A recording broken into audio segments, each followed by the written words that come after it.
যে কোনো সালের যে কোনো ক্লাসের যে কোনো বইয়ের পিডিএফ ফাইল কিভাবে ডাউনলোড করবেন এই ভিডিওতে আমি সেটাই দেখাচ্ছি। এজন্য প্রথমে আপনার ফোনে থাকা যে কোনো একটি ব্রাউজার ওপেন করবেন, এরপর সার্চ ফিল্ডে লিখবেন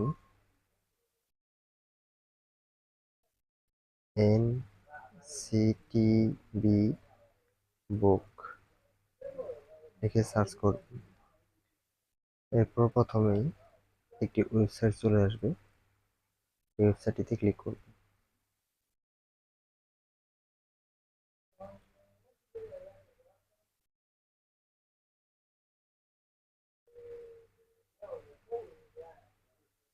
ওয়েবসাইটে আসার পর এখান থেকে মেনু বারে ক্লিক করবেন। যেহেতু আমরা বুকমার্কের পিডিএফ ফাইল ডাউনলোড করব সেহেতু পাঠ্যপুস্তক এইখানে ক্লিক করব। পাঠ্যপুস্তকে ক্লিক করার পর এখানে দেখতে পাচ্ছেন 2017 থেকে 2025 সাল পর্যন্ত যতগুলি বই এ পর্যন্ত প্রস্তুত করা হয়েছে সমস্ত বইয়ের পিডিএফ এখানে দেখাবে। তো আমি আপনাদেরকে আজকে 2025 শিক্ষাবর্ষের সকল স্তরের পাঠ্যপুস্তক থেকে যেগুলো একটি বই ডাউনলোড দিয়ে দেখাচ্ছে, এজন্য 2025-এ এখানে ক্লিক করব।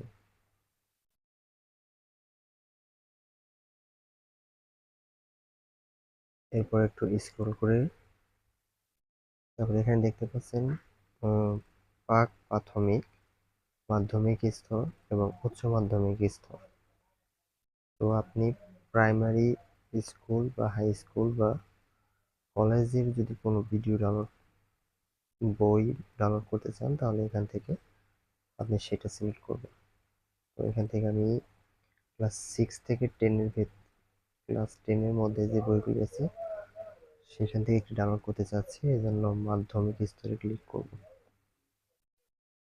মাধ্যমিক স্তরে ক্লিক করার পর এখানে দেখতে পাচ্ছেন ক্লাস ষষ্ঠ শ্রেণী থেকে নবম শ্রেণী পর্যন্ত সব ধরনের বই এখানে ক্যাটাগরি হিসেবে সাজানো আছে। তো আপনি কোন বইটি ডাউনলোড করতে চাচ্ছেন, কোন ক্লাসে, সেটার উপর ক্লিক করুন। তো এখানে আমি কারিগরি স্তর ষষ্ঠ শ্রেণীতে ক্লিক করতেছি। এখানে ক্লিক করার পর দেখতে পাচ্ছেন এখানে ডাউনলোড করার একটি অপশন চলে এসেছে যে কর্মমুখী প্রকৌশল শিক্ষা 1। এখানে যদি আমি ডাউনলোডে ক্লিক করি তাহলে জিমেল যাবে, একটি জিমেল সিলেক্ট করে এতে ক্লিক করবেন।